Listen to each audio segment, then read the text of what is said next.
A landmark decision from the U.S. Supreme Court this morning that will impact the futures of college students and life on campus for generations. The conservative majority court ruling against affirmative action in college and university admissions.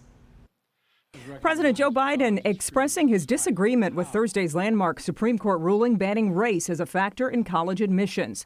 Today, the court once again walked away from decades of precedent. Overturning decades of precedent, the court's conservative justices struck down affirmative action programs at Harvard University and the University of North Carolina. Programs the institutions argued helped them to diversify their student bodies. The justices said such programs violate the Equal Protection Clause of the 14th Amendment of the Constitution.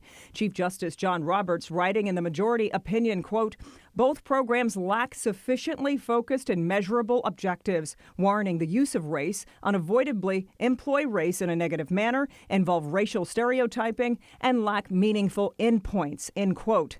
Joined by liberal justices Elena Kagan and Ketanji Brown Jackson in her dissent, Justice Sonia Sotomayor wrote, quote, "The court subverts the constitutional guarantee of equal protection by further entrenching racial inequality in education," end quote. The majority opinion said students may still address, though, race in an application admissions essay by expressing how it's impacted their lives. But the ruling will reverberate through the American college admissions process. It will force every university to redo their admissions policies and try to figure out different ways to achieve diversity. And potentially impact generations of American students.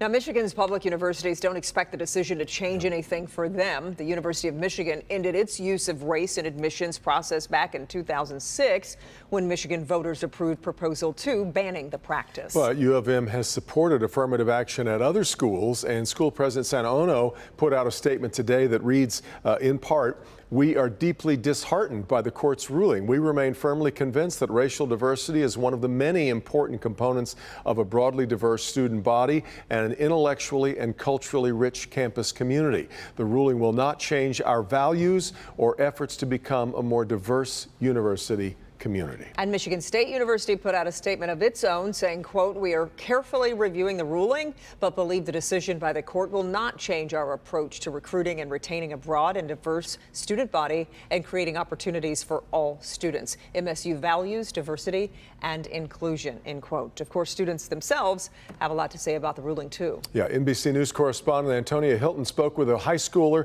and a current Harvard student. I don't want my racial identity to stop me from, becoming who I want to be.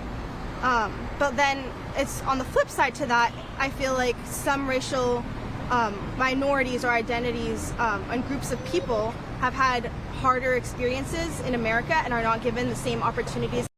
What do you think this means for Harvard's community?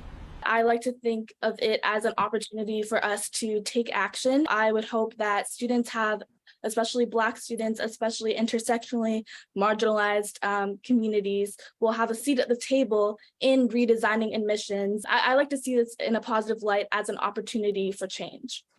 Ahead here at 6:30, NBC Nightly News will break down the potential implications of this ruling across higher education and beyond.